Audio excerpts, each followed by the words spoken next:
ಪುನೀತ್ ಕೆರೆಹಳ್ಳಿ ಹಾಗಾದ್ರೆ ಮಾಡ್ತಾ ಇರುವಂತ ಕೆಲಸ ಸಮಾಜ ದ್ರೋಹಿಯೋ, ಧರ್ಮದ್ರೋಹಿಯೋ ಅಥವಾ ರಾಷ್ಟ್ರದ್ರೋಹದ್ದು? ರಾತ್ರಿ ಕಂಪ್ಲೇಂಟ್ ಆಗತ್ತೆ, 15 ನಿಮಿಷದಲ್ಲಿ FIR ಆಗತ್ತೆ, 250 ಕಿಲೋಮೀಟರ್ ಅನ್ನ ಪ್ರಯಾಣ ಮಾಡ್ತಾರೆ, 8 ಅವರ್ನಲ್ಲಿ 12 ಪೊಲೀಸರು ಮಫ್ತಿಯಲ್ಲಿ ಹಾಸನದ ಅವರ ಕೆರೆಹಳ್ಳಿಗೆ ಭೇಟಿ ಕೊಟ್ಟು ಬೆಳಗ್ಗಿನ ಒಂದು ಪ್ರಾಥಮಿಕ ಕೆಲಸಗಳನ್ನ ಮುಗಿಸಿ ಬರ್ತೇನೆ ಅಂತಂದ್ರೆ ಅದಕ್ಕೂ ಬಿಟ್ಟಿಲ್ಲ ಅಂತ ಹೇಳಿ ಅವರ ತಂದೆ ತಾಯಿ ಒಂದು ವಿಡಿಯೋದಲ್ಲಿ ಹತ್ತುಕೊಂಡು ಮಾತಾಡ್ತಾ ಇರೋದನ್ನ ಗಮನಿಸಿದ್ರೆ ಪ್ರಾಯಶಃ ಪುನೀತ್ ಕೆರೆಹಳ್ಳಿ ಎಲ್ಲೋ ಕುಕ್ಕರ್ ಬಾಂಬ್ ಹಾಕಿರಬೇಕು ಅಥವಾ ಪಾಕಿಸ್ತಾನಕ್ಕೆ ಜೈ ಅಂತ ಕೂಗಿರ್ಬೇಕು, ಇಲ್ಲ ಪೊಲೀಸ್ ಠಾಣೆಗೆ ಬೆಂಕಿ ಹಾಕಿರ್ಬೇಕು. ಹಾಗಿದ್ರೆ ನೀವು ಈ ಹೋರಿ ಓಡಿಸಿದವನ ಕೈ ಕಡ್ದದ್ದಕ್ಕೆ ಇಷ್ಟೊತ್ತಿಗೆ ಮರ್ದನ ಆಗ್ಬೇಕಿತ್ತಲ್ಲ, ಯಾಕಾಗಿಲ್ಲ? ಸುರಭಿ ಪ್ರಕರಣ ಯಾಕೆ ಭೇದಿಸಬೇಕಿತ್ತು, ಭೇದಿಸಿಲ್ಲ ಯಾಕೆ? ಭಾಷೆಯ ಹೆಸರಿನಲ್ಲಿ, ಧರ್ಮದ ಹೆಸರಿನಲ್ಲಿ, ಮತದ ಹೆಸರಿನಲ್ಲಿ, ಲವ್ ಜಿಹಾದರ ಹೆಸರಿನಲ್ಲಿ ಎಷ್ಟೆಲ್ಲ ಘಟನೆಗಳಾಗ್ತವೆ, ಎಷ್ಟೆಲ್ಲ ಕೊಲೆಗಳಾಗ್ತಾ ಇವೆ, ಅದರ ಬಗ್ಗೆ ಯಾಕೆ ಇಷ್ಟು ಶೀಘ್ರವಾದಂತ ಕಾರ್ಯಾಚರಣೆ ನಡೀತಾ ಇಲ್ಲ? ಕುಕ್ಕರ್ ಬಾಂಬ್ ಹಾಕಿದ್ನಲ್ಲ, ಏನ್ರಿ ಅದೊಂದು ಕುಕ್ಕರ್, ಅದೇನೋ ಒಂದು, ಅದನ್ನೇ ಇಷ್ಟು ಸೀರಿಯಸ್ ಆಗಿ ತಗೊಳ್ತಿರಲ್ಲ ಅಂತ ಶಿವಕುಮಾರ್ ಹೇಳಿದ್ರು, ಆಗಿನ ಗೃಹ ಮಂತ್ರಿಗಳಾಗಿದ್ದಂತ ಇದು ಪರಮೇಶ್ವರ್ ಹೇಳಿದ್ರು, ಎಲ್ಲರೂ ಹೇಳಿದ್ರಲ್ಲ. ಕೊನೆಗೆ NIA ಬರ್ಬೇಕಾಯ್ತು, ಅವನನ್ನ ಅರೆಸ್ಟ್ ಮಾಡ್ಬೇಕಾಯ್ತು.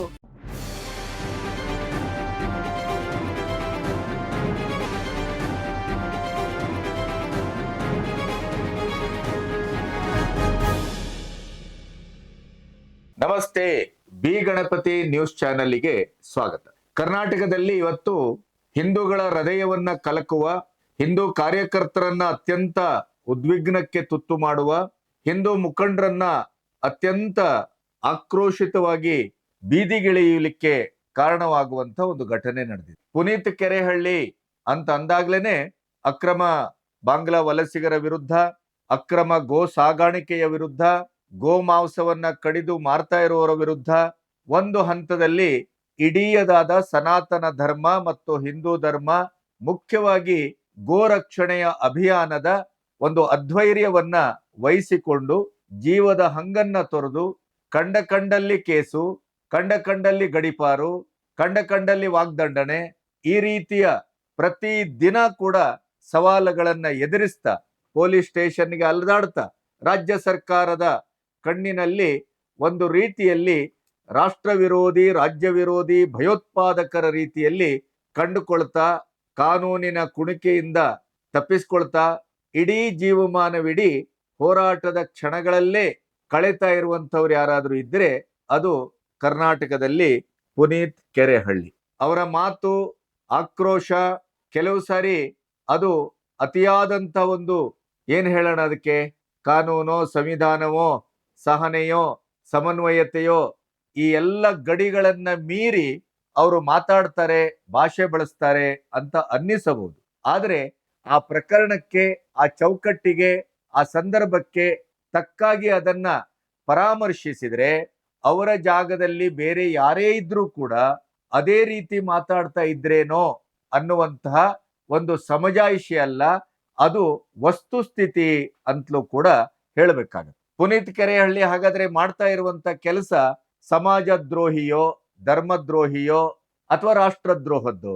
ರಾತ್ರಿ ಕಂಪ್ಲೇಂಟ್ ಆಗತ್ತೆ, 15 ನಿಮಿಷದಲ್ಲಿ FIR ಆಗತ್ತೆ, 250 ಕಿಲೋಮೀಟರ್ ಅನ್ನ ಪ್ರಯಾಣ ಮಾಡ್ತಾರೆ, 8 ಅವರ್ನಲ್ಲಿ 12 ಪೊಲೀಸರು ಮಫ್ತಿಯಲ್ಲಿ ಹಾಸನದ ಅವರ ಕೆರೆಹಳ್ಳಿಗೆ ಭೇಟಿ ಕೊಡ್ತಾರೆ. ಬೆಳಗ್ಗೆ ಅವರ ಮನೆ, ತಮ್ಮನ ಮದುವೆ, ಮನೆ ತುಂಬಾ ಶೃಂಗಾರ, ಸಂಭ್ರಮ, ಮದುವೆಯ ವಾತಾವರಣ, ಅಂಥದ್ರಲ್ಲಿ ತಾಯಿ ಹತ್ರ ಹೋಗಿ ಪುನೀತ್ ಕೆರೆಹಳ್ಳಿ ಇದ್ದಾರಾ?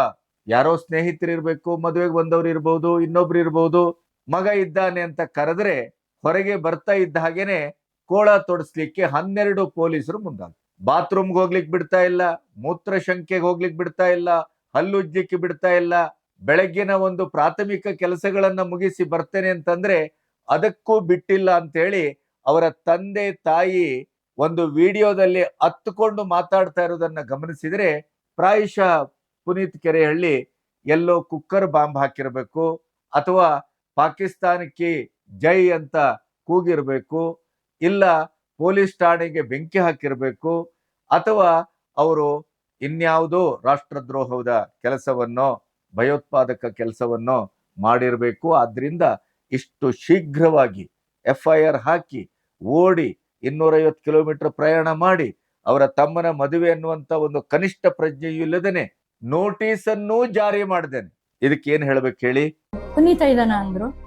ಆಮೇಲೆ ಯಾರೋ ಫಾಲೋವರ್ಸ್ಗಳು ಬರ್ತಾ ಇದಾರೆ ಅಂತ ಹೇಳ್ಬಿಟ್ಟು ಇದಾರೆ ಬನ್ನಿ ಸರ್ ಅಂತ ಅಂದೆ. ಆ ಮುಜುಗರನು ಇಲ್ದಲೆ ಡೈರೆಕ್ಟ್ ಹೊರಗಡೆ ಬಂದು ಸದ್ಯ ಸರ್ ನಾನು ವಾಶ್ರೂಮಿಗೆ ಹೋಗ್ಬರ್ತೀನಿ ಅಂತ ಅಂದ. ವಾಶ್ರೂಮಿಗೆ ಹೋಗೋಕ್ಕೂ ಕೂಡ ಅವನಮ್ಮ ಯಾವುದೇ ಕಾರಣಕ್ಕೂ ಬಿಡ್ತಾ ಇಲ್ಲ. ಹೋಗಿ ಅದಕ್ಕೂ ಕೂಡ ಕಿವಿ ಕೊಟ್ಟು ಕದದೊಳಗೆ ಕೇಳಿಸ್ಕೊತಾ ಇದ್ದಾರೆ ಏನ್ ಮಾಡ್ತಾ ಇದ್ದಾನೆ ಒಳಗಡೆ ಅಂತ. ಆ ದುಃಖವನ್ನ ನಂಗೆ ತಡೆಯೋಕ್ಕೆ ಯಾವುದೇ ಕಾರಣಕ್ಕೂ ಆಗಲಿಲ್ಲ. ಅವನು ಯಾವುದೇ ಕೊಲೆ ಮಾಡಿಲ್ಲ ಅಥವಾ ಯಾವುದೇ ದೇಶದ್ರೋಹಿ ಅಲ್ಲ. ಅವನು ಮಾಡ್ತಾ ಇದ್ದದ್ದು ದೇಶ ಸೇವೆ, ಹಿಂದೂ ಪರ ಹೋರಾಟಗಾರ. ಇಂಥದ್ರಲ್ಲಿ ಅವನನ್ನು ಬಂದು ಇಷ್ಟೊಂದು ಬಂಧನ ಕೊಡ್ತಾ ಇದ್ದಾರಲ್ಲ, ಒಂದು ತೊಟ್ಟು ನೀರು ಸಮೇತ ಕುಡಿಯೋಕೆ ಬಿಡ್ತಾ ಇಲ್ವಲ್ಲ ಅವನಿಗೆ ಅಂತ ನನ್ನ ದುಃಖ ತಡೆಯೋಕೆ ಆಗಿಲ್ಲ. ಯಾರಿಗೂ ಹೇಳ್ಕೊಳ್ಳೋ ಪರಿಸ್ಥಿತಿನೂ ನನಗಾಗಲಿಲ್ಲ. ಅಮ್ಮ ಬರ್ತೀನಿ ಅಂದರೆ ಮಕ್ಳು ಹೇಳೋದು ಎಲ್ಲಿಗಾರು ಫಂಕ್ಷನ್ನಿಗೆ ಹೊರಟಾಗ ಅಮ್ಮ ಬರ್ತೀನಿ ಅಂತ. ಇವನ್ ಜೈಲಿಗೆ ಹೊರಟು ಕೇಳ್ಕೊಂಡು ಹೋಗ್ತಾ ಇದ್ದಾರೆ. ಆ ಟೈಮಲ್ಲಿ ನಾನು ಬರ್ತೀನಿ ಅಮ್ಮ ಅಂದ. ಪುನೀತ್ ಕೆರಳಿ ಕುಟುಂಬನ ಎದುರಿಸಕ್ಕೆ ಇಂಥವ ಇಲ್ಲಿಗಲ್ ಒತ್ತಡದಿಂದ ಹಾಕಿ ಕುಗ್ಗಿಸ್ತೀವಿ ಅನ್ನೋದನ್ನ ಈ ಕಾಂಗ್ರೆಸ್ ಸರ್ಕಾರ, ಗೃಹ ಮಂತ್ರಿ ಖರ್ಗೆ ಇವತ್ತಿಗೆ ಬಿಟ್ಬಿಡಿ. ನೀವು ಇಡೀ ಸಮಾಜ ನಮ್ ಜೊತೆ ಇದೆ. ಪೊಲೀಸ್ ಇಲಾಖೆ ಯಾಕೆ ಇಷ್ಟೊಂದು ನೀವು ಹೀನಾಯವಾಗಿ ವರ್ತನೆ ಮಾಡ್ತೀರಿ?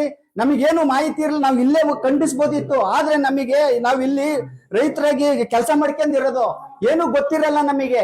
ರಾತ್ರಿ 8 ಗಂಟೆಲಿ ಕಂಪ್ಲೇಂಟ್ ತಗೊಂತೀರಿ, 8 ಗಂಟೆಲಿ 11 FIR ಮಾಡಿ ಸೀದಾ ಬಂದು 6:30 ಎಬ್ಬರಿಸಿದ ಮಗನ ಅವ್ರು ವಾಶ್ರೂಮಿಗೆ ಹೋಗಿ ಬಿಡ್ದಂಗ್ ಮಾಡ್ತಿರಲ್ಲ. ನಿಮಗೇನಾದ್ರು ಮನುಷ್ಯತ್ವ ಇಲ್ವಾ? ಇಂಥ ಹೀನಾಯ ಬದುಕನ್ನ ಬಿಟ್ಬಿಡಿ ಅಧಿಕಾರಿಗಳೇ. ನೀವು ಒತ್ತಡಕ್ಕೆ ಮಣಿಯದ ನೀವು ಕಾಕಿ ಹಾಕ್ಬೇಕಾದ್ರೆ ಏನಂತ ಪ್ರಮಾಣ ವಚನ ಸ್ವೀಕಾರ ಮಾಡಿರ್ತೀರಿ? ಇದೆಲ್ಲ ಯಾವಾಗಿ ನಿಮ್ಮ ಆತ್ಮಸಾಕ್ಷಿಗೆ ಕೇಳ್ಕೇಳಿ. ನೀವು ಈ ತರ ಮಾಡಿರಲ್ಲ. ಕೇವಲ 8 ಗಂಟೆಯಲ್ಲಿ ಕಂಪ್ಲೇಂಟ್ ತಗೊಂಡು 11 ಗಂಟೆಯಲ್ಲಿ FIR ಮಾಡಿ 6:30 ಬಂದು ಮನೆಗೆ ಬಂದು ಎಬ್ಬಿಸ್ತಿರಲ್ಲ. ನಮ್ಗೇನು ಗೊತ್ತಿಲ್ಲ ಅಂತ ಹೇಳ್ಕೊಂಡ್ರೆ ನಾನು ಇನ್ನೊಂದು ಮಾತು ಹೇಳ್ತೇನೆ. ಪುನೀತ್ ಕೆರಳ್ಳಿ ಕುಟುಂಬನಾಗ್ಲಿ ಇದರಿಂದ ನೀವು ಏನು ಮಾಡಕ್ಕಾಗಲ್ಲ. ಒಂದ್ ಹೇಳ್ತೀನಿ ಕೇಳಿ, ಹಿಂದೆ ಮೊಘಲ್ ವಂಶದಿಂದ ಅವ್ರು ಏನು ಶೋಷಿತ ಆಗಿದ್ರು ಅದ್ಯಾವುದೋ ಒಂದು ಅಂಶ ಬಂದು ಪುನೀತ್ ಕೆರಳ್ಳಿ ಇರೋದು. ಇದು ಕುಕ್ಸಟ್ ನಿಮ್ಮಿಂದ ಸಾಧ್ಯವಿಲ್ಲ, ನಮ್ ಕುಟುಂಬನೂ ಸಾಧ್ಯವಿಲ್ಲ. ಕಾಂಗ್ರೆಸ್ ಸರ್ಕಾರ, ಗೃಹ ಮಂತ್ರಿಗಳೇ ಇವತ್ತಿಗೆ ನಿಲ್ಲಿಸ್ಬಿಡಿ ಇಂಥ ಸುಳ್ಳು ಕೇಸ್ಗಳು. ಇಂಥವೆಲ್ಲ ಹಾಕೋದ್ರೆ ಬಿಟ್ಟುಬಿಡಿ. ನಾವು ಯಾವ್ದು ಹೆದ್ರಾಗ ತಯಾರಿಲ್ಲ. BNS 35 ಪ್ರಕಾರ ನೋಟಿಸ್ ಅನ್ನ ಜಾರಿ ಮಾಡಬೇಕು. ನೋಟಿಸ್ ಜಾರಿ ಮಾಡದೇನೆ ನೀವು ಅರೆಸ್ಟ್ ಮಾಡುವಾಗಿಲ್ಲ. ಈ ರೀತಿಯ ಯಾವುದೇ ಕಾನೂನಿನ ಪರಿಕ್ರಮಗಳನ್ನು ಗಮನಿಸದೇನೆ ಅತಿ ಶೀಘ್ರ ಶಿವರಾಸನ್ನನ್ನ ಕೆಂಪಯ್ಯನವರು ಬಂಧಿಸಿದ್ರಲ್ಲ, ಆ ರೀತಿ ಅವನೇನಾದ್ರೂ ಸ್ವಲ್ಪ ಅತ್ತೆ ಈಚೆ ಏನಾದ್ರೂ ಪುನೀತ್ ಕೆರೆಹಳ್ಳಿ ಅತ್ಯಂತ ಕಾನೂನಿಗೆ ಗೌರವವನ್ನ ಕೊಟ್ಟು ಇವರು ನೋಟಿಸ್ ಅನ್ನು ಕೊಡದೇ ಇದ್ರು ಕೂಡ, ತಮ್ಮನ ಮದುವೆ ಅಂತಿದ್ರು ಕೂಡ ಎಲ್ಲವನ್ನ ಬದಿಗೊತ್ತಿ ನನ್ನ ಮೇಲೆ ಈ ರೀತಿಯ ಒಂದು ದರ್ಪ ದುರಹಂಕಾರ ಹಲ್ಲೆ ಆಗ್ತಾ ಇದೆ ಅನ್ನೋದನ್ನ ಒಂದು ವಿಡಿಯೋ ಮಾಡಿ, ಆ ವಿಡಿಯೋ ಮಾಡುವಾಗ್ಲೂ ಪೊಲೀಸರು ಕೈ ಹಿಡಿದು ಎಳೆತಾ ಇದ್ರು. ಹತ್ತು ಬಸ್ ಇದನ್ನ ವಾಹನವನ್ನ ಅನ್ನುವಂತ ದರ್ಪ ತೋರಿಸ್ತಾ ಇದ್ರು. ಅದೆಲ್ಲವೂ ಅಲ್ಲಿ ದಾಖಲಾಗಿದೆ. ಅದೆಲ್ಲದರ ಮಧ್ಯೆಯೂ ಅವರು ಪೊಲೀಸರ ಒಂದು ಕಾನೂನಿನ ಆ ಕೈಗೆ ಅವರು ಗೌರವವನ್ನ ಕೊಟ್ಟು ಅಲ್ಲಿಂದ ಹೊರಡ್ತಾರೆ. ಈ ವಿಡಿಯೋ ಮಾಡುವಾಗ 24 ಗಂಟೆ ಕಳೆದಿದೆ. ಪುನೀತ್ ಕೆರೆಹಳ್ಳಿ ಎಲ್ಲಿದ್ದಾರೆ ಅಂತ ಗೊತ್ತಿಲ್ಲ.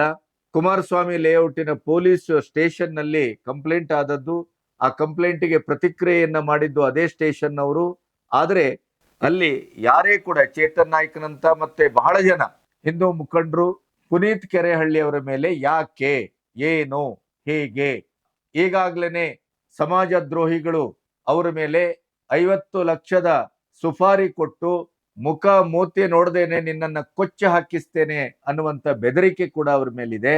ಹಾಗಿರೋದ್ರಿಂದ ಆ ನೀವು ಅರೆಸ್ಟ್ ಮಾಡಿದಂತ ಪುನೀತ್ ಕೆರೆಹಳ್ಳಿ ಎಲ್ಲಿ ಅಂತ ಕೇಳಿದ್ರೆ ಅದಕ್ಕೆ ಯಾವುದೇ ಉತ್ತರವನ್ನು ಕೊಡ್ತಾ ಇಲ್ಲ. ಇಲ್ಲಿ ಹಲವಾರು ಪ್ರಶ್ನೆಗಳು ಹುಟ್ಟುಕೊಳ್ತವೆ. ಪುನೀತ್ ಕೆರೆಹಳ್ಳಿ ಮೇಲೆ ಅಬ್ದುಲ್ ರಜಾಕ್ ಸಾಮಾಜಿಕ ಕಾರ್ಯಕರ್ತರು, ಮುಸ್ಲಿಂ ಸಮುದಾಯದ ಮುಖಂಡರು ಮತ್ತು ಮಾಧ್ಯಮಗಳಲ್ಲಿ ಬಹಳಷ್ಟು ಚರ್ಚೆಗೆ ಬರುವಂತ ಒಂದು ಜ್ಞಾನಿಗಳು ಅವರು ಇದನ್ನ ಕಂಪ್ಲೇಂಟ್ ಮಾಡಿದ್ದಾರೆ. ಈ ಕಂಪ್ಲೇಂಟ್ ಮಾಡಿದ್ರ ಉದ್ದೇಶ ಏನು, ಕಾರಣ ಏನು? ಇಷ್ಟು ಶೀಘ್ರಗತಿಯಲ್ಲಿ ರಾಜ್ಯದಲ್ಲಿ ಬೇರೆ ಹಲವಾರು ಕೇಸುಗಳಿದೆ. ಲವ್ ಜೆಹಾದ್ ಇದೆ, ಅತ್ಯಾಚಾರ ಇದೆ, ಕಳ್ಳತನ ಇದೆ, ಬೆಂಕಿ ಹಾಕೋರಿದ್ದಾರೆ, ಪೊಲೀಸರ ಕಾಲರ್ ಹಿಡಿದು ಜಬರ್ದಸ್ತ್ ಮಾಡುವಂತವ್ರಿದ್ದಾರೆ. ಎಂತೆಂತ ಪ್ರಕರಣಗಳೆಲ್ಲ ಹಿಂದೂ ಇತ್ತು, ಈಗಲೂ ಇದೆ, ಮುಂದೆ ಗೊತ್ತಿಲ್ಲ. ಈ ಯಾವ ಪ್ರಕರಣದ ಬಗ್ಗೂ ಇಂಥ ಶೀಘ್ರಾತಿ ಶೀಘ್ರವಾದಂತ ಕಾರ್ಯಾಚರಣೆ ಆದದ್ದನ್ನು ನೋಡಿಲ್ಲ. ಪುನೀತ್ ಕೆರೆಹಳ್ಳಿ ಅವರ ಬಗ್ಗೆ ಈ ರೀತಿಯ ಕಾರ್ಯಾಚರಣೆ ಆಗ್ತದೆ ಅಂತ ಆದ್ರೆ ಇದರ ಹಿಂದಿರುವ ಕಾರಣ ಏನು? ಅದೇ ಗೋ ಸಾಗಾಣಿಕೆ ಗೋ ಹತ್ಯೆ ನಿಷೇಧ ಕಾಯ್ದೆ 2020ರಿಂದ ಜಾರಿಯಲ್ಲಿದೆ.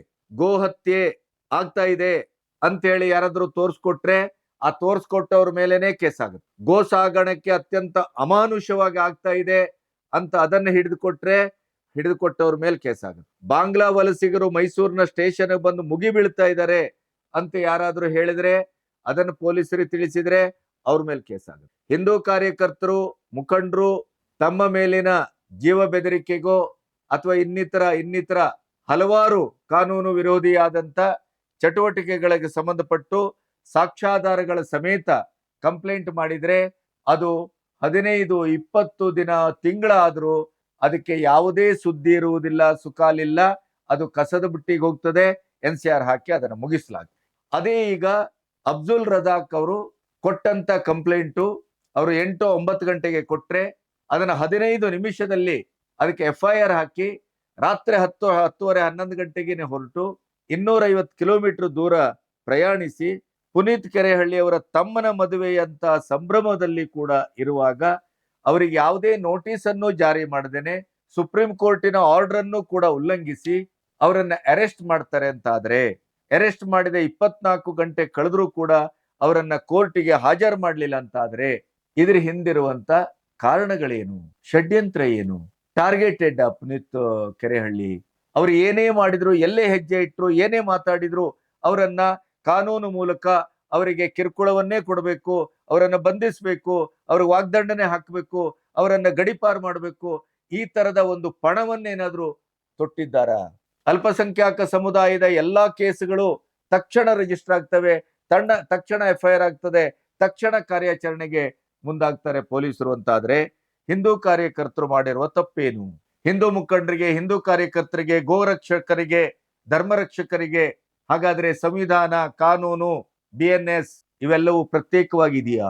ಅಲ್ಪಸಂಖ್ಯಾತ ಸಮುದಾಯಕ್ಕೆ ಮಾತ್ರ ಪ್ರತ್ಯೇಕವಾಗಿದೆಯಾ? ಈಗ ಹಾಗೆ ನೋಡ್ತಾ ಹೋದ್ರೆ ವಿಧಾನಸೌಧದಲ್ಲಿ ಪಾಕಿಸ್ತಾನ ಪರ ಜಿಂದಾಬಾದ್ ಅಂತ ಹೇಳಿದಂತ ಕಾಂಗ್ರೆಸ್ಸಿನ MP ಮೇಲೆ ಕೇಸಿದ್ರು ಕೂಡ ಅದರ ವಿಚಾರಣೆ ಯಾವ ಹಂತದಲ್ಲಿದೆ ಅನ್ನೋದನ್ನ ಮತ್ತೆ ಮಾಧ್ಯಮಗಳು ಕೇಳಿದ್ರು, ಇವತ್ತಿನವರೆಗೂ ಅದಕ್ಕೆ ಉತ್ತರ ಇಲ್ಲ. ಹಂಸಲೇಖನಂತವರು ಪೇಜಾವರ್ ಶ್ರೀಗಳ ವಿರುದ್ಧ ಅತ್ಯಂತ ಕ್ರೂರವಾಗಿ ಮಾತಾಡಿದ್ದನ್ನ ಯಾವ ಕಾನೂನು ಪ್ರಶ್ನಿಸಿದೆ? ಯಾವ ಸುಮೋಟೋ ಹಾಕಲಾಗಿದೆ? ಅವರಿಂದಲೇ ಎಷ್ಟರ ಮಟ್ಟಿಗೆ ಅಂತಂದ್ರೆ ಯಾವ ಪೇಜಾವರ್ ಸ್ವಾಮಿಗಳು ಇವತ್ತು ರಾಷ್ಟ್ರ ಮಟ್ಟದ, ರಾಜ್ಯ ಮಟ್ಟದ, ಸನಾತನ ಧರ್ಮದ, ಹಿಂದೂ ಧರ್ಮದ ಮಹಾಪ್ರವರ್ತಕರು, ಮಹಾವಕ್ತಾರರು ಅಂತ ಗುರ್ತಿಸಿಕೊಂಡಂತ ಒಬ್ಬ ಮೇಧಾವಿ ಸ್ವಾಮೀಜಿ, ಸಂತರು ಅವರ ಮೇಲೆ ಅಮಾನುಷವಾಗಿ ಆಡಬಾರದ ಭಾಷೆಯಲ್ಲಿ ಅವರನ್ನ ವ್ಯಂಗ್ಯ ಮಾಡಿ ಮೂದಲಿಸಿ ಪೇಜಾವರ್ ಸ್ವಾಮಿಗಳು ಪರ್ಯಾಯವಾಗಿ ಹಿಂದೂ ಧರ್ಮ, ಸನಾತನ ಧರ್ಮವನ್ನ ತೀವ್ರವಾಗಿ ಹಿಂಸೆ ಮಾಡಿದ, ಅವಮಾನಿಸಿದ ಹಂಸಲೇಖ ಅವರಿಂದಲೇ ದಸರಾ ಉದ್ಘಾಟನೆಯನ್ನ ಮಾಡಿಸಲಾಗುತ್ತೆ. ಭಗವಾನ್ರು ರಾಮನನ್ನ ಕಳ್ಳ ಅಂತಾರೆ, ವ್ಯಭಿಚಾರಿ ಅಂತಾರೆ, ಅವನ ಅಪ್ಪನಿಗೆ ಹುಟ್ಟಿಲ್ಲ ಅಂತಾರೆ. ಅವರಿಗೆ ರಾಜ್ಯ ಸರ್ಕಾರ ಅತ್ಯಂತ ಗೌರವದಿಂದ ರಕ್ಷಣೆಯನ್ನ ಒದಗಿಸ್ತಾರೆ. ಅವರಿಗೆ ಬಂಧಿಸುವ, ಅವ್ರ ಮೇಲೆ ವಿಚಾರಿಸುವ, ವಿಚಾರಣೆ ನಡೆಸುವ, ಸುಮೋಟೋ ಕೇಸ್ ಹಾಕುವ ಅಥವಾ ಯಾರಾದ್ರೂ ಕೇಸ್ ಹಾಕಿದ್ರು ಕೂಡ ಅದನ್ನ ಕಸದ ಬುಟ್ಟಿಗೆ ಹಾಕಿ ಅಂಡಿನಡಿ ಹಾಕಿ ಕೂತ್ಕೊಳ್ಳಲಾಗ್ತದೆ. ಈಗ ಮೊನ್ನೆ ನಡೆದಂತ ಪ್ರಕರಣ ಚಿಕ್ಕಮಗಳೂರು, ಗೋವುಗಳ ಕಾಲು, ಬಾಲ, ತೊಡೆ ಕಡಿದು ಕ್ರೌರ್ಯವನ್ನ ಮೆರೆದಿದ್ದಾರೆ. ಆದರೆ ಅದನ್ನ SP ಅವರು ಅದು ಎಲ್ಲೋ ಬಂದು ದನ ಕಾದಾಡ್ಕೊಂಡಿರ್ಬೇಕು, ಮುಳ್ಳಿನ ಬೇಲಿಯನ್ನ ದಾಟ್ಲಿಕ್ಕೆ ಪ್ರಯತ್ನ ಮಾಡಿರ್ಬೇಕು, ಮುಳ್ಳಿನ ಬೇಲಿಯಲ್ಲಿ ಕಾಲು, ಕೈ, ಬಾಲ ಮಾತ್ರ ಕತ್ತರಿಸ್ತದ, ಅಂದ್ರೆ ಹಿಂಬದಿಯಿಂದ ಮುಂದಿನ ಈ ಬೇಲಿಗೆ ದನ ಏನಾದ್ರು ನುಗ್ಗುತ್ತದ ಅಥವಾ ದನ ನುಗ್ಗುದಿದ್ರೆ ಮೊದಲು ಕೊರಳು ಹಾಕ್ತದೋ ಕುಂಡೆ ಹಾಕ್ತದೋ? ಅಂದ್ರೆ ಈ ಪ್ರಕರಣದ ಹಿಂದೆ ಗೋವುಗಳನ್ನ ಸಾಗಿಸ್ಲಿಕ್ಕೆ ಅದರ ಮೇಲೆ ಆಕ್ರಮಣ ಮಾಡುವ ಮೂಲಕ ಒಂದು ವರ್ಗ ಪ್ರಯತ್ನ ಮಾಡಿದೆ ಅನ್ನೋದನ್ನ ಸಾರ್ವಜನಿಕರು ಅಧಿಕೃತವಾಗಿ ಹೇಳ್ತಾ ಇದ್ರು ಕೂಡ ಈ ಕೇಸನ್ನ ಕೂಡ ಅದು ಮನುಷ್ಯ ಕೃತ್ಯ ಅಲ್ಲ, ಮನುಷ್ಯ ಮಾಡಿದ್ದಲ್ಲ, ಆಕ್ಸಿಡೆಂಟಲಿ ಆದದ್ದು ಅನ್ನುವ ರೀತಿಯಲ್ಲಿ ಬಿಂಬಿಸುವ ಪ್ರಯತ್ನ ಈ ರಾಜ್ಯದಲ್ಲಿ ನಡೀತಾ. ಹಾಗಾದ್ರೆ ಏನ್ ನಡೀತಾ ಇದೆ ಇಲ್ಲಿ? ಹೋರಿ ಓಡಿಸುವಾಗ ಮಸೀದಿ ಬಳಿ ಪಟಾಕಿ ಹೊಡೆದ್ರು, ಅಂದ್ರೆ ಹೋರಿ ಓಡಿಸುವಂತ ಒಂದು ಕಾರ್ಯಕ್ರಮ. ಅಲ್ಲಿ ಪಟಾಕಿ ಹೊಡೆಯುವುದು ಮಾಮೂಲಿ, ಅದು 50-100 ವರ್ಷಗಳಿಂದ ನಡ್ಕೊ ಬಂದಿದೆ. ಅದೇ ಮೊಹರಮ್ಮಾದಾಗ ರಸ್ತೆಯಲ್ಲಿ ನಮಾಜು, ಅಲ್ಲಿ ನಮಾಜು, ಇಲ್ಲಿ ನಮಾಜು, ಅದೆಲ್ಲವನ್ನೂ ನಾವು ಸಹಿಸ್ಕೊಳ್ತೇವೆ. ಇಲ್ಲಿ ಲಾಗಾಯತಿನಿಂದ ನಡ್ಕೊ ಬಂದಿದೆ. ಹೋರಿ ಓಡಿಸುವಾಗ ಅಲ್ಲಿ ಮಸೀದಿ ಪಕ್ಕದಲ್ಲಿದೆ, ಆ ಹೋರಿ ಓಡಿಸುವವರು ಎಂದಿನಂತೆ ಪಟಾಕಿ ಹೊಡೆದಿದ್ದಾರೆ, ಹೊಡೆದವನ ಕೈಯನ್ನೇ ಕತ್ತರಿಸಿದೆ. ಆ ಪ್ರಕರಣ ಏನಾಯ್ತು? ಯಾಕೆ ಅಷ್ಟು ಶೀಘ್ರವಾಗಿ FIR ಆಗಿಲ್ಲ? ಯಾಕೆ ಸುಮೋಟೋ ಹಾಕೊಳ್ಳಿಲ್ಲ? ಈ ಪ್ರಶ್ನೆ ಹುಟ್ಕೊಳ್ತದೋ ಇಲ್ವೋ? ಅದೇ ಈಗ ಬೇರೆ ಏನಾದ್ರೂ, ಈಗ ಮಸೀದಿಯಲ್ಲಿ ಒಂದು ಕಾರ್ಯಕ್ರಮ ಇದ್ದಾಗ ಕೈ ಕಡಿಯುವುದು ಬೇಡ, ಪಕ್ಕದ ಗದ್ದೆಯವನು ಬಾಳೆ ಮರ ಕಡಿದ್ರು ಸಾಕು, FIR ಆಗುತ್ತೆ. ಇದು ಗೊತ್ತಿಲ್ವಾ ನಮಗೆ? ಇದನ್ನ ನಾನ್ ಹೇಳ್ತಾ ಇದ್ದದ್ದಲ್ಲ, ನಿಮಗೆ ಇಲ್ಲಿ ಕಾರ್ಯಕರ್ತರು, ಹಿಂದೂ ಮುಖಂಡರುಗಳು, ಅವರ ತಂದೆ ತಾಯಿ ಅವರೆಲ್ಲ ಮಾತಾಡಿದ್ದನ್ನ ನಿಮಗೆ ಬೇರೆ ಬೇರೆ ಸಂದರ್ಭದಲ್ಲಿ ಅದರ ವಿಡಿಯೋವನ್ನೇ ಪ್ರದರ್ಶನ ಮಾಡ್ತೇವೆ. ಸಮಾಜದ ಧ್ವನಿಗೆ ನಾವು ಒಂದು ಚೌಕಟ್ಟನ್ನ ಕೊಡ್ತಾ ಇದ್ದೇನೆ. ಈ ಸಮಾಜದಲ್ಲಿ, ಕರ್ನಾಟಕದಲ್ಲಿ ಹಿಂದೂ ಮತ್ತು ಮುಸ್ಲಿಂ ಅಂತ ಬಂದಾಗ ವ್ಯವಸ್ಥಿತವಾದಂತ ಒಂದು ಷಡ್ಯಂತ್ರ ನಡೀತಾ ಇದೆ ಅನ್ನೋದ್ರ ಬಗ್ಗೆ ಸಮಾಜದಲ್ಲಿ ಆಕ್ರೋಶ ಹುಟ್ಟುಕೊಂಡಿದೆ. ಇದರ ಬಗ್ಗೆ ಇವತ್ತು ವಿವೇಚನಾಶೀಲವಾದಂತ ಚಿಂತನೆ ನಡೆಯಬೇಕಾಗಿದೆ. ಒಂದು ಕಣ್ಣಿಗೆ ಸುಣ್ಣ, ಒಂದು ಕಣ್ಣಿಗೆ ಬೆಣ್ಣೆ ಯಾಕೆ? ಸುರಭಿ ಅಂತ ಹುಡುಗಿಯನ್ನ ಲವ್ ಜೆಹಾದಿನ ಪ್ರಕರಣದಲ್ಲಿ ಒಬ್ಬ ಡ್ರೈವರು ಅಲ್ಪಸಂಖ್ಯಾಕ ಸಮುದಾಯದವನು ತೆಗೆದುಕೊಂಡು ಹೋಗಿ ವಾರದ ಹಿಂದೆ ಅವಳಿಗೆ ಡ್ರಗ್ಸ್ ಕೊಟ್ಟು ಅವಳ ಮೇಲೆ ಅತ್ಯಾಚಾರ ಮಾಡಿ ಕೊಲೆ ಮಾಡಿದನಲ್ಲ, ಇದರ ಬಗ್ಗೆ ಯಾಕೆ ಇಷ್ಟು ಶೀಘ್ರವಾದಂತ ಕಾರ್ಯಾಚರಣೆ ನಡೆಯುವುದಿಲ್ಲ? ಇದು ಪ್ರಶ್ನೆ. ಪುನೀತ್ ಕೆರೆಹಳ್ಳಿ ಅಂತ ಒಬ್ಬ ಹಿಂದೂ ಸಮುದಾಯದ ರಕ್ಷಕ, ಈಗ ಅಬ್ದುಲ್ ರಜಾಕ್ ಮುಸ್ಲಿಂ ಸಮುದಾಯದ ಮುಖಂಡರು, ಅವರು ಅಲ್ಲಿ ಬರ್ತಾರೆ, ಯಾವ್ಯಾವುದೋ ಸಂವಾದಕ್ಕೆ ಬರ್ತಾರೆ. ರಾಮನನ್ನ, ಕೃಷ್ಣನನ್ನ, ಹಿಂದೂ ಧರ್ಮವನ್ನ, ಸನಾತನ ಧರ್ಮವನ್ನು ಅವರದೇ ಆದಂತ ಮೂಗಿನ ನೇರಕ್ಕೆ ಎಷ್ಟು ಕಟುವಾಗಿಯೂ ಮಾತಾಡ್ತಾರೆ. ಅವಮಾನ ಅಂತ ಭಾವಿಸಬಹುದು ಅದನ್ನ ಯಾಕೆ ಆ ರೀತಿಯಲ್ಲಿ ನಾವು ಭಾವಿಸ್ತಾ ಇಲ್ಲ? ಪುನೀತ್ ಕೆರೆಹಳ್ಳಿಗೆ 20 ದಿನದ ಹಿಂದೆ ಯಾರೋ ಒಬ್ಬ ಮುಸ್ಲಿಂ ಸಮುದಾಯದ ಒಬ್ಬ ವ್ಯಕ್ತಿ ಫೋನ್ ಮೂಲಕ ನಿನ್ನ ಮುಖ ಕೊಚ್ಚುತ್ತೇವೆ, ಕೈ ಕೊಚ್ಚುತ್ತೇವೆ, ಕಾಲ್ ಕೊಚ್ಚುತ್ತೇವೆ, ಅಮ್ಮ ಅಕ್ಕ ಬಳಸಬಾರದ ಶಬ್ದಗಳನ್ನು ಬಳಸಿ ನಿನ್ನ ಕೊಲೆ ಮಾಡ್ಲಿಕ್ಕೆ 50 ಲಕ್ಷ ಸುಪಾರಿ ಕೊಡ್ತೇನೆ ನಾನು ಅಂತ ಹೇಳುವಂತ ಒಬ್ಬ ಮನುಷ್ಯನ ಮೇಲೆ ಯಾವುದೇ ಕೇಸ್ ಆಗುದಿಲ್ಲ. ಪೊಲೀಸರು ಕೂಡ ಸುಮೋಟೋ ಹಾಕೊಳ್ಳುವುದಿಲ್ಲ. ನ್ಯಾಷನಲ್ ಟಿವಿಯಲ್ಲಿ ಅದು ಅದನ್ನ ಗಮನಿಸಿ ಅಲ್ಲಿ ಮುಸ್ಲಿಂ ಧರ್ಮಕ್ಕೆ, ಮುಸ್ಲಿಂ ಧರ್ಮ ಗುರುಗಳಿಗೆ ಅವಮಾನ ಆಗಿದೆ ಅನ್ನುವ ಕಾರಣಕ್ಕಾಗಿ ಅಬ್ದುಲ್ ರಜಾಕ್ ಅವರು ಕೊಟ್ಟ ಕಂಪ್ಲೇಂಟು, 3ನೇ ವ್ಯಕ್ತಿ ಕೊಟ್ಟಂತ ಕಂಪ್ಲೇಂಟು, ನೇರ ಅದರ ಕಂಪ್ಲೇಂಟ್ಗೆ ಪಾರ್ಟಿ ಆಗ್ಬೇಕಾದವ್ರು ಅಲ್ಲ. ಕಾನೂನು ಪ್ರಕಾರ, ಸುಪ್ರೀಂ ಕೋರ್ಟಿನ ತೀರ್ಪಿನ ಪ್ರಕಾರ ಅದನ್ನು ಪ್ರಶ್ನಿಸಬಹುದು. ಹಾಗಾದ್ರೆ ಪುನೀತ್ ಕೆರೆಹಳ್ಳಿಯಿಂದ ಆದ ತಪ್ಪೇನು? ಈಗ ಧರ್ಮದ ಅವಮಾನ ಆಗಿದೆ, ಧರ್ಮ ಗುರುಗಳ ಮೇಲೆ ಅವಮಾನ ಆಗಿದೆ ಅಂತಾದ್ರೆ ಅದಕ್ಕೆ ಕಂಪ್ಲೇಂಟ್ ಕೊಟ್ಟಿದ್ದಾರೆ, FIR ಆಗತ್ತೆ. ನೀವು ಅವರಿಗೆ ನೋಟಿಸ್ ಜಾರಿ ಮಾಡಬೇಕು. BNS 35 ಪ್ರಕಾರ ನೋಟಿಸ್ ಜಾರಿ ಮಾಡದೇನೆ ಅವರನ್ನ ಹೇಗೆ ಅರೆಸ್ಟ್ ಮಾಡ್ತೀರಿ? ಅರೆಸ್ಟ್ ಮಾಡಿದ್ರಿ, ಅರೆಸ್ಟ್ ಮಾಡಿದವ್ರು 24 ಗಂಟೆ ಅವರನ್ನ ಯಾಕೆ ಅಡಗಿಸಿಟ್ಟಿದ್ದೀರಿ? ಅವರ ಜೀವಕ್ಕೆ ಏನಾದ್ರು ಅಪಾಯ ಆದ್ರೆ ಪೊಲೀಸರು ಅದಕ್ಕೆ ಜವಾಬ್ದಾರರ? ಅವರ ಮನೆಯವರ ಪರಿಸ್ಥಿತಿ ಏನು? ತಮ್ಮನ ಮದುವೆ ಅಂತ ಸಂದರ್ಭ, ತಂದೆ ತಾಯಿ ವಯಸ್ಕರು, ಅವರೇನಾದ್ರು ನಾಳೆ ಹೃದಯಾಘಾತ ಇತ್ಯಾದಿ ಆಗಿ ಏನಾದ್ರು ಆದ್ರೆ ಅದಕ್ಕೆ ಜವಾಬ್ದಾರಿ ಯಾರು?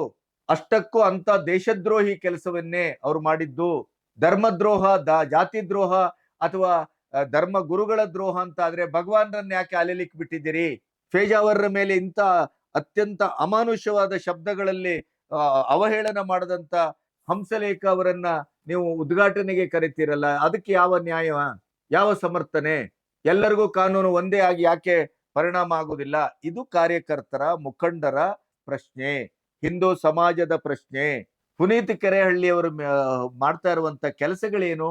ಎಷ್ಟು ಅಮಾನುಷವಾಗಿ ಗೋವುಗಳನ್ನ ಕಳ್ಳ ಸಾಗಾಣಿಕೆ ಮಾಡ್ತಾರೆ, ಅದರ ರಕ್ಷಣೆಗೆ ಅವರು ಟೊಂಕ ಕಟ್ಟಿದ್ದಾರೆ. ಶಾಲಾ ಕಾಲೇಜುಗಳಲ್ಲಿ ಇತ್ತೀಚೆಗೆ ಬಲಾತ್ಕಾರವಾಗಿ ನಮಾಜು ಕಲ್ಮವನ್ನ ಬೋಧಿಸುತ್ತಾ ಇದ್ದಂತ ಸಂದರ್ಭದಲ್ಲಿ ಹೋಗಿ ಪಾಲಕರು ಅವರ ಪ್ರಿನ್ಸಿಪಾಲ್ರ ಮೇಲೆ ದಾಳಿ ಮಾಡಿದ್ದಾರೆ, ಆಕ್ರೋಶ ವ್ಯಕ್ತಪಡಿಸಿದ್ದಾರೆ, ಗಲಾಟೆ ಮಾಡಿದ್ದಾರೆ. ಅದರ ಬಗ್ಗೆ ನ್ಯಾಯ ತನಿಖೆ ಅಥವಾ FIR, ಸುಮೋಟೋ ನೋ ಯಾಕೆ ಆಗುದಿಲ್ಲ? ಈ ಎಲ್ಲ ಸಮಾಜದ, ಬಹುಸಂಖ್ಯಾಕ ಸಮಾಜದ, ಹಿಂದೂ ಧರ್ಮದ ಆ ನೆಲೆಗಟ್ಟಿನಿಂದ ಹೊರಡುವಂತ ಈ ಪ್ರಶ್ನೆಗಳಿಗೆ ರಾಜ್ಯದ ಗೃಹ ಇಲಾಖೆ, ರಾಜ್ಯದ ನೂತನ ಗೃಹ ಸಚಿವರು ಉತ್ತರವನ್ನ ಕೊಡಬೇಕು. ಪುನೀತ್ ಕೆರೆಹಳ್ಳಿ ಮಾಡ್ತಾ ಇರುವಂತದ್ದು ಸಮಾಜದ ಸೇವೆ, ಕಾನೂನಿನ ಬದ್ಧವಾಗಿ ಮಾಡ್ತಾ ಇದ್ದಾರೆ ಅವರು. ಇಂದಿರಾನಗರದಲ್ಲಿ ದೇವಸ್ಥಾನದ ಪಕ್ಕದಲ್ಲಿ ಈಗ ಮಸೀದಿ ಪಕ್ಕದಲ್ಲಿ ಇವತ್ತು ಹೋರಿ ಓಡಿಸುವಾಗ ಪಟಾಕಿ ಹೊಡೆದ್ರು ಅಂತ ಕೈ ಕಡ್ದ್ರಲ್ಲ, ಇಂದಿರಾನಗರದಲ್ಲಿ ಅದ್ರ ವಿಡಿಯೋ ತೋರಿಸ್ತೇವೆ. ಇಂದಿರಾನಗರದಲ್ಲಿ ದೇವಸ್ಥಾನದ ಗೋಡೆ ಪಕ್ಕದಲ್ಲಿ ದನವನ್ನ ಕಡಿದು ಮಾರ್ತಾ ಇದ್ದರು, ಗೋಮಾಂಸದ ಅಂಗಡಿ, ಅದರ ವಿಡಿಯೋ ತೋರಿಸ್ತೇವೆ. ಅದು ಯಾಕೆ ಓಕೆ ಆಯ್ತು? ಅದನ್ನ ಯಾಕೆ ಪುನೀತ್ ಕೆರೆಹಳ್ಳಿ ಹೋಗಿ ಪೊಲೀಸರನ್ನ ಕರೆಸಿ ಅತ್ಯಂತ ವಿನಯದಿಂದ ಪೊಲೀಸರಿಗೆ ಅದನ್ನು ಒಪ್ಪಿಸುವಂತ ಕೆಲಸ ಮಾಡಿದ್ರಲ್ಲ, ಅಲ್ಲಿವರೆಗೆ ಸರ್ಕಾರ ಏನು ಮಲಗಿತ್ತಾ? ಅದೇ ನೀವು ಈಗ ಮಸೀದಿ ಪಕ್ಕದಲ್ಲೇ ಪುನೀತ್ ಕೆರೆಹಳ್ಳಿ ಅದನ್ನು ಪ್ರಶ್ನಿಸಿದ್ದಾರೆ, ಆ ವಿಡಿಯೋ ನೋಡ್ಬೋದು ನೀವು. ಅದೇ ನೀವು ಮಸೀದಿ ಪಕ್ಕದಲ್ಲಿ ಅವರ ಧರ್ಮ ಮತ್ತು ಅವರ ನಂಬಿಕೆ ಮತ್ತು ಅವರ ಕಾನೂನು ಇತ್ಯಾದಿ ಅದರ ಪ್ರಕಾರ ಏನು ಹರಾಮ್ ಅಂತಿದೆ, ನಿಷೇಧ ಅಂತಿದೆ, ಅಂತ ಒಂದು ಮಾಂಸದ ಅಂಗಡಿಯನ್ನ ಇಟ್ಟಿದ್ದಿದ್ರೆ ಅದನ್ನ ಅವ್ರು ಒಪ್ಕೊಳ್ತಾ ಇದ್ರ ಅಂತ ಪ್ರಶ್ನೆ ಕೇಳ್ತಾರೆ ಪುನೀತ್ ಕೆರೆಹಳ್ಳಿ. ಅದ್ರಲ್ಲಿ ತಪ್ಪೇನಿದೆ? ಇಂಥ ಕೆಲಸ ತಾನೇ ಅವ್ರು ಮಾಡ್ತಾ ಇರುವಂತದ್ದು. ರೈಲ್ವೆ ಸ್ಟೇಷನ್ ಒಳಗಡೆ ನೀವು ನಮಾಜ್ ಮಾಡ್ಲಿಕ್ಕೆ ಅಲ್ಲೊಂದು ಪುಟ್ಟ ಮಸೀದಿಯನ್ನ ಅನಧಿಕೃತವಾಗಿ ಕಟ್ಕೊಳ್ತಾರೆ, ಅಲ್ಲಿ ಹೋಗಿ ಅವ್ರು ವಿಡಿಯೋ ಮಾಡಿ ಇದು ತಪ್ಪ ಅಂತ ಕೇಳ್ತಾರೆ. ಬಾಂಗ್ಲಾ ವಲಸಿಗರನ್ನ ಪೊಲೀಸರು ಹಿಡಿಬೇಕು. ರಾಷ್ಟ್ರೀಯ ಭದ್ರತೆ, ರಾಷ್ಟ್ರೀಯ ಅಖಂಡತೆ, ರಾಷ್ಟ್ರೀಯ ಕಾನೂನಿದೆ. ಕೇಂದ್ರ ಸರ್ಕಾರ ರಾಜ್ಯಕ್ಕೆ ಕಾನೂನು ಮೂಲಕ ಹೇಳಿದೆ ಇಂಥವ್ರೆಲ್ಲ ಹೊರಗಡೆ ಅಟ್ಟಬೇಕು ನೀವು ಅಂತ. ರಾಜ್ಯ ಪೊಲೀಸ್ ಇಲಾಖೆ ಮಾಡ್ತಾ ಇಲ್ಲ, ಕಾನೂನು ಅದನ್ನು ಮಾಡ್ತಾ ಇಲ್ಲ. ಆವಾಗ ಪುನೀತ್ ಕೆರೆಹಳ್ಳಿ ಅದಕ್ಕೆ ಹೋಗಿ ಅಧಿಕೃತವಾಗಿ ಅವರು ವಲಸಿಗರು, ಬಾಂಗ್ಲಾದೇಶಿಕರು ಅನ್ನೋದನ್ನ ತೋರಿಸಿ ಕೊಡ್ತಾ ಇದ್ದಾರೆ ಪೊಲೀಸರಿಗೆ. ಆದ್ರೂ ಅವ್ರ ಮೇಲೆ ಕೇಸ್ ಆಗ್ತಾ ಇದೆ. ಯಾಕೆ? ಸಾರ್ವಜನಿಕರು ಮತ್ತು ಪೊಲೀಸರು ಒಟ್ಟಾಗಿ ಕೆಲಸ ಮಾಡಬೇಕು ಅನ್ನುವಂತ ಒಂದು ಸ್ನೇಹ ಸಂಬಂಧವನ್ನ ಹಲವು ರಾಜ್ಯಗಳಲ್ಲಿ ಕಾರ್ಯರೂಪಕ್ಕೆ ತರಲಿಕ್ಕೆ ಹೊರಟಿದಾರಲ್ಲ, ಸಾರ್ವಜನಿಕರ ಸಹಕಾರವನ್ನ ಕೇಳ್ತಾರಲ್ಲ, ಅದನ್ನೇ ತಾನೇ ಪುನೀತ್ ಕೆರೆಹಳ್ಳಿ ಮಾಡ್ತಾ ಇರುವಂತದ್ದು. ಆ ವಿಡಿಯೋವನ್ನ ನೋಡಿ. ಯಾಕೆ ಅವ್ರ ಮೇಲೆ ಟಾರ್ಗೆಟ್ ಮಾಡ್ತಾರೆ? ಪುನೀತ್ ಕೆರೆಹಳ್ಳಿಯ ಚಾರಿತ್ರ್ಯ ವಧೆಗೆ ಹಿಂದೂ ಮತ್ತು ಮುಸ್ಲಿಮು ಮುಖಂಡರುಗಳು ಸೇರ್ಕೊಂಡು ಒಂದು ಕೃತ್ರಿಮವಾದ ಜಾಲವನ್ನೇ ಸೃಷ್ಟಿ ಮಾಡಿ ಅವರ ಮಾನಹಾನಿಗೆ ಹೊರಟ್ರಲ್ಲ, ಆವಾಗ ಯಾರಾದ್ರೂ ರಕ್ಷಣೆಗೆ ಬಂದ್ರ? ಅವರೇ ಅವರದೇ ಆದಂತ ಒಂದು ತಂಡದ ಮೂಲಕ ಅದರ ಇಡೀ ಆ ಖತರ್ನಾಕ್ ಗ್ಯಾಂಗ್ ಅನ್ನ ಭೇದಿಸಿದ್ರಲ್ಲ, ಅದರ ವಿಡಿಯೋ ಇದೆ, ನೀವು ಅದನ್ನ ಗಮನಿಸಬಹುದು. ಇಂಥ ಕೆಲಸವನ್ನ ಪುನೀತ್ ಕೆರೆಹಳ್ಳಿ ಮಾಡ್ತಾ ಇರೋದು ತಪ್ಪ? ಗೋರಕ್ಷಣೆಗೆ ಇಳಿದದ್ದು ತಪ್ಪ? ಗಡಿ ಪ್ರದೇಶದಲ್ಲಿ 18-19 ಎತ್ತುಗಳನ್ನ ಅಮಾನುಷವಾಗಿ ಮನುಷ್ಯನಾದವನು ಅದನ್ನು ಸಹಿಸ್ಲಿಕ್ಕೆ ಸಾಧ್ಯ ಇಲ್ಲ. ಅಂತ ಸಂದರ್ಭದಲ್ಲಿ ಅದನ್ನ ಕಳ್ಳಸಾಗಣೆ ಮಾಡ್ತಾ ಇರುವಾಗ ಅದನ್ನ ಹಿಡಿದ್ರೆ ಆ ಪ್ರದೇಶದಲ್ಲಿ ಮುಸ್ಲಿಮರೇ ಪ್ರಬಲವರು, ಅವರ ಒಂದು ವ್ಯವಹಾರದ ಅದು ಸಾಗಾಣಿಕೆ, ವಸ್ತುಗಳ ಸಾಗಾಣಿಕೆ ಅಂತ ಪೊಲೀಸರೇ, ಸರ್ಕಾರದ ಅಧಿಕೃತ ವಕ್ತಾರರೇ ಅವರ ಪರವಾಗಿ ನಿಂತು ಮಾತಾಡ್ತಾರೆ. ಅದನ್ನ ಅಧಿಕೃತವಾಗಿ ಅಕ್ಷರಗಳ ಮೂಲಕ, ಭಾಷೆಯ ಮೂಲಕ ಅದನ್ನು ಕೊಡುವ ಧೈರ್ಯ ಮಾಡ್ತಾರೆ ಅಂತ ಆದ್ರೆ ಆ ವಿಡಿಯೋವನ್ನು ಗಮನಿಸಬಹುದು. ಏನ್ ನಡೀತಾ ಇದೆ ಇಲ್ಲಿ? ಒಂದು ಮೂತ್ರಶಂಕೆಗೆ ಬೆಳಗ್ಗಿನ ಒಂದು ಪ್ರಾತರ್ ವಿಧಿಗಳನ್ನ ಪೂರೈಸಿಕೊಳ್ಳಿಕ್ಕೂ ಕೆರೆಹಳ್ಳಿ ಅವರಿಗೆ ಪುರ್ಸೊತ್ ಕೊಡ್ಲಿಲ್ಲ ಪೊಲೀಸರು ಅಂತ ಆದ್ರೆ, ಅಂತ ಅನಾಹುತಕಾರಿಯಾದಂತ ಅಂತ ದೇಶದ್ರೋಹಿ ಕೆಲಸವನ್ನ, ಅಂತ ಬಾಂಬ್ ಇಡುವ ಕೆಲಸವನ್ನ ಅವ್ರು ಏನ್ ಮಾಡಿದ್ದಾರೆ? ಈಗ ಆ ವಿಡಿಯೋ ಆಡಿಯೋ ಬಂದದ್ದನ್ನ ಒಂದು ಟೆಲಿಫೋನ್ ಸಂಭಾಷಣೆಯ ಮೂಲಕ, ಅದು ಯಾವುದೋ ಒಂದು ಸೋಷಿಯಲ್ ಮೀಡಿಯಾದಲ್ಲಿ ಬಂದದ್ದನ್ನ ಇಟ್ಕೊಂಡು ಕಂಪ್ಲೇಂಟ್ ಮಾಡಿದ್ದಾರೆ ಅಂತ ಆದ್ರೆ, ಅದಕ್ಕೆ ಅದರದೇ ಆದಂತ FSL ಟೆಸ್ಟೋ ಇನ್ನೊಂದೋ ಮಗದೊಂದೋ, ಅದಕ್ಕೆ ಅದರದೇ ಆದಂತ ಟ್ರಯಲ್ಲು, ಕಾರ್ಯಾಚರಣೆ ಎಲ್ಲವೂ ಇದೆ ತಾನೆ. ಅದನ್ನ ಪರಿಶೀಲನೆ ಮಾಡ್ಬೇಕಲ್ವಾ?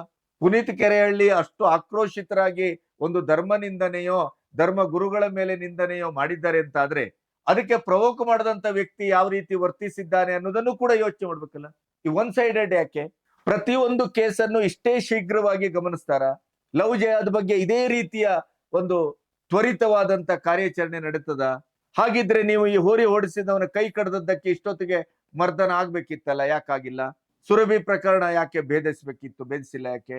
ಭಾಷೆಯ ಹೆಸರಿನಲ್ಲಿ, ಧರ್ಮದ ಹೆಸರಿನಲ್ಲಿ, ಮತದ ಹೆಸರಿನಲ್ಲಿ, ಲವ್ ಜಿಹಾದರ ಹೆಸರಿನಲ್ಲಿ ಎಷ್ಟೆಲ್ಲ ಘಟನೆಗಳಾಗ್ತವೆ, ಎಷ್ಟೆಲ್ಲ ಕೊಲೆಗಳಾಗ್ತಾ ಇವೆ.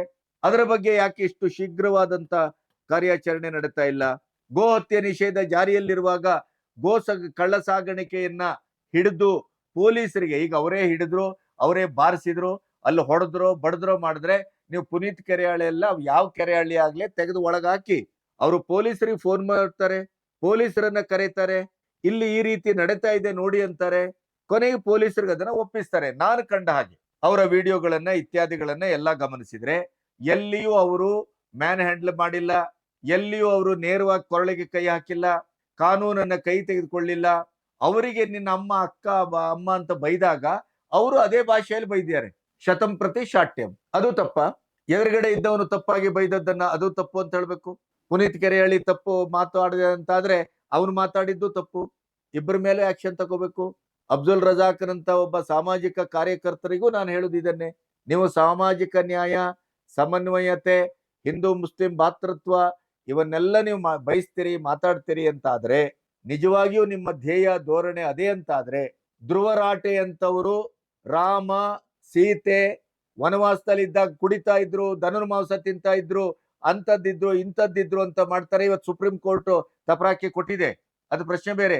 ಆದ್ರೆ ಯಾವತ್ತಾದ್ರೂ ಹಿಂದೂ ಧರ್ಮದ ದೇವಾನುದೇವತೆಗಳನ್ನ, ನಂಬಿಕೆಗಳನ್ನ ಪ್ರಶ್ನೆ ಮಾಡಿದಾಗ, ಅವಮಾನಿಸಿದಾಗ, ಹೀಗಳದಾಗ ಅಬ್ದುಲ್ ರಜಾಕ್ನಂತ ಒಬ್ಬ ಸಮಾಜದ ಕಾರ್ಯಕರ್ತರು, ಎಲ್ಲವನ್ನು ಸಮಾನವಾಗಿ ನೋಡುವಂತ ಒಬ್ಬ ವ್ಯಕ್ತಿ, ನೀವ್ ಯಾವತ್ತಾದ್ರೂ ಅವ್ರ ವಿರುದ್ಧ ಕಂಪ್ಲೇಂಟ್ ಮಾಡಿದ್ದೀರಾ?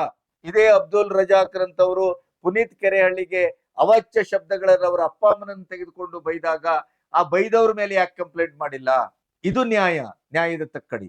ನನ್ನ ಪ್ರಶ್ನೆ ಇರುವುದಲ್ಲಿ, ಪುನೀತ್ ಕೆರೆಹಳ್ಳಿ ಇವತ್ತು ಒಂದು ಧರ್ಮ ನಿಂದನೆ ಮಾಡಿದ್ದಾರೆ ಅಂತಾದ್ರೆ, ಧರ್ಮ ಗುರುಗಳ ನಿಂದನೆ ಮಾಡಿದ್ದಾರೆ ಅಂತಾದ್ರೆ ನೀವು ಕಂಪ್ಲೇಂಟ್ ಮಾಡಿದ್ದಿದೆ ಸರಿ, ಓಕೆ. ಆದ್ರೂ ಅಷ್ಟು ಶೀಘ್ರವಾಗಿ ಇವತ್ತು ಅವರನ್ನ ಅರೆಸ್ಟ್ ಮಾಡಿ ತಂದು ಅಡಗುದಾಣದಲ್ಲಿ ಇಡುವಷ್ಟು, ಗೌಪ್ಯವಾಗಿಡುವಷ್ಟು ಅವರು ದೇಶದ್ರೋಹಿ ಕೆಲಸ ಮಾಡಿದ್ದಾರೆಯೇ? ಹಾಗಾದ್ರೆ ಧರ್ಮ ನಿಂದನೆ, ಧರ್ಮಗುರುಗಳ ನಿಂದನೆ ಅಂತ ಆದ್ರೆ ಅದು ಹಿಂದೂ ಧರ್ಮ, ಹಿಂದೂ ಧರ್ಮದ ದೇವತೆಗಳು, ಹಿಂದೂ ಧರ್ಮದ ನಂಬಿಕೆ, ಹಿಂದೂ ಧರ್ಮದ ಗುರುಗಳು, ಅವರ ಮೇಲೆ ನಿಂದನೆ ಮಾಡಿದಂತವರನ್ನು ಇದೇ ರೀತಿಯಲ್ಲಿ ನೀವು ವಿಚಾರಿಸ್ತೀರಾ, FIR ಹಾಕ್ತೀರಾ, ಬಂಧಿಸ್ತೀರಾ? ಆ ದಾಖಲೆಗಳಿದ್ರೆ ತೋರಿಸಿ. ಇದು ಇವತ್ತು ಹಿಂದೂ ಕಾರ್ಯಕರ್ತರ, ಹಿಂದೂ ಮುಖಂಡರ ಪ್ರಶ್ನೆ. ಒಂದು ಕಡೆ ಒಂದು ನ್ಯಾಯ, ಒಂದು ಕಡೆ ಒಂದು ನ್ಯಾಯ ಅಂತ ಇರಬಾರ್ದಲ್ಲ.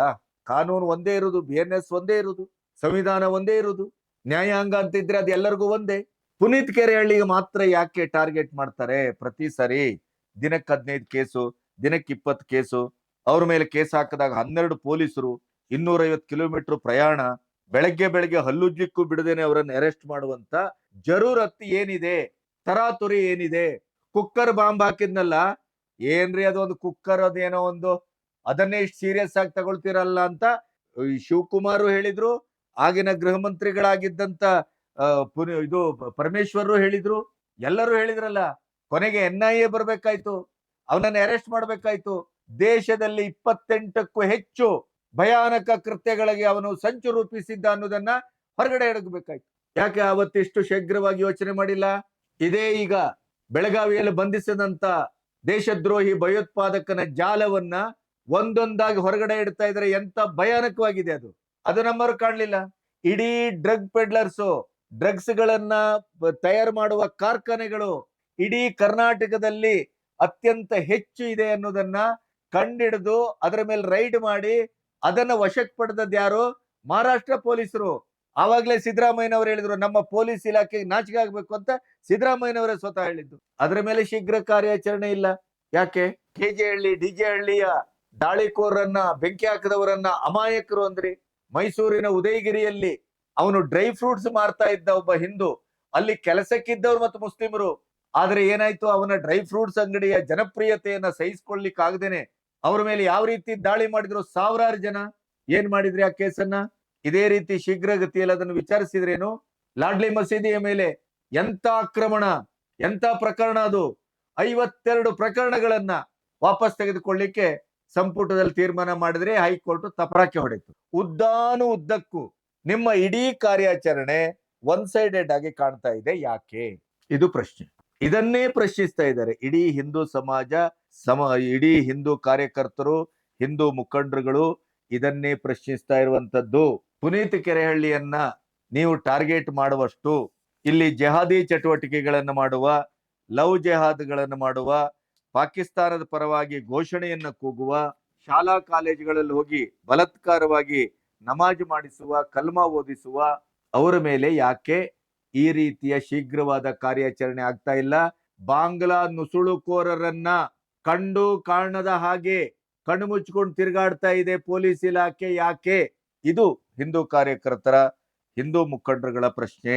ಸಮಾಜವನ್ನ ಒಡೆಯುತ್ತಾ ಇದ್ದವರು ಯಾರು? ಸಮಾಜದ ಮಧ್ಯೆ ದ್ವೇಷದ ಬೆಂಕಿಯನ್ನ ಹಚ್ಚುತ್ತಾ ಇರುವವರು ಯಾರು? ಅನಾವಶ್ಯಕವಾಗಿ ಸಮಾಜವನ್ನ ಉದ್ವಿಗ್ನಗೊಳಿಸ್ಲಿಕ್ಕೆ ಕಾರಣವಾಗುವಂತ ಘಟನೆಗಳನ್ನ ಸಮಾಜದ ಎದುರು ತಂದು ನಿಲ್ಲಿಸ್ತಾ ಇರುವವರು ಯಾರು? ಇದೇ ಪ್ರಶ್ನೆಗಳನ್ನ ಇವತ್ತು ಹಿಂದೂ ಕಾರ್ಯಕರ್ತರು, ಮುಖಂಡರು ಕೇಳ್ತಾರೆ. ದೇ ಆರ್ ಅವರ್ ಬ್ರದರ್ಸ್ ಅಂತ ಹೇಳುವ ಮೂಲಕ ಅವರ ಪುಕ್ಕ ತಟ್ಟುವ ಮೂಲಕ ಅವರು ಏನು ಬೇಕಾದರೂ ಮಾಡಬಹುದು. RSS ಲಾಠಿ ನಿಮಗೆ ಅತ್ಯಂತ ಭಯಾನಕವಾಗಿ ಸಮಾಜದಲ್ಲಿ ಶಾಂತಿಯನ್ನ ಕದಡುವ ಮತ್ತು ಭಯೋತ್ಪಾದಕ ಚಟುವಟಿಕೆಗೆ ನಾಂದಿ ಹಾಡುವ ರೀತಿಯಲ್ಲಿ RSS ಲಾಠಿ ಕಾಣುತ್ತೆ. ಅವರ ಕೈಯಲ್ಲಿರುವ ಕತ್ತಿ, ಚೂರಿ, ಈ ರೀತಿಯ ಚಟುವಟಿಕೆಗಳು. ಇದೇ ಮೊನ್ನೆ ಅವರ ಹಬ್ಬದಲ್ಲಿ ಬೆಳಗಾವಿಯಲ್ಲಿ ನಮ್ಮ ದೇಸಿ ಬಸವ ಎಂತ ಸುಂದರವಾದಂತ 2 ಬಸವಗಳನ್ನ, ಗೂಳಿಗಳನ್ನ ಕಡಿಲಿಕ್ಕೆ ಹೋಗುವಾಗ ಮೆರವಣಿಗೆ ಮಾಡ್ಕೊಂಡು ತಗೊಂಡೋದ್ರಲ್ಲ, ಅದರ ವಿಡಿಯೋ ವೈರಲ್ ಆಯ್ತಲ್ಲ.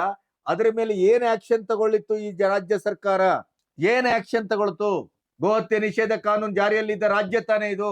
ರಕ್ಷಕರೇ ಭಕ್ಷಕರಾದ್ರೆ, ರಕ್ಷಕರೇ ಪಕ್ಷಪಾತಿಗಳಾದ್ರೆ, ರಕ್ಷಕರೇ ಒಂದು ಕೋಮಿನ ವಕ್ತಾರರಾದ್ರೆ ಏನಾಗಬಹುದು ಅನ್ನೋದನ್ನ ಹಿಂದೂ ಕಾರ್ಯಕರ್ತರು, ಮುಖಂಡರು ಬೀದಿಯಲ್ಲಿ ನಿಂತು ಪ್ರಶ್ನಿಸ್ತಾರೆ. ಇದು ದ್ವೇಷ ಹರಡಿಸುವ ಕೃತ್ಯ, ದ್ವೇಷ ಹುಟ್ಟಾಕುವ ಕೃತ್ಯ, ಹಿಂದೂ ಮತ್ತು ಮುಸ್ಲಿಮರ ಮಧ್ಯೆ ತಂದಿಡುವ ಕೆಲಸ.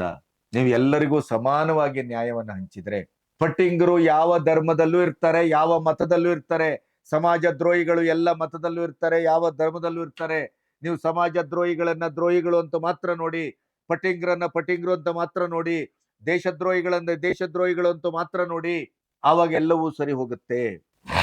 ದೇವಸ್ಥಾನದಲ್ಲಿ ಜಾಗಟೆ ಹೊಡೆಬೇಡಿ, ದೇವಸ್ಥಾನದಲ್ಲಿ ಭಜನೆ ಮಾಡಬೇಡಿ ಅಂತ ಹೇಳ್ತಾ ಅದಕ್ಕೆ ಕಾನೂನನ್ನ ತರುವವರು ಮಸೀದಿಗಳಲ್ಲಿ ಬಾಂಗ್ ಹೊಡೆದಾಗ ಆಗುವಂತ ಅನಾಹುತಕ್ಕೂ ಕಾನೂನಿನ ಬಗ್ಗೆ ಮಾತಾಡ್ಬೇಕಾಗತ್ತೆ.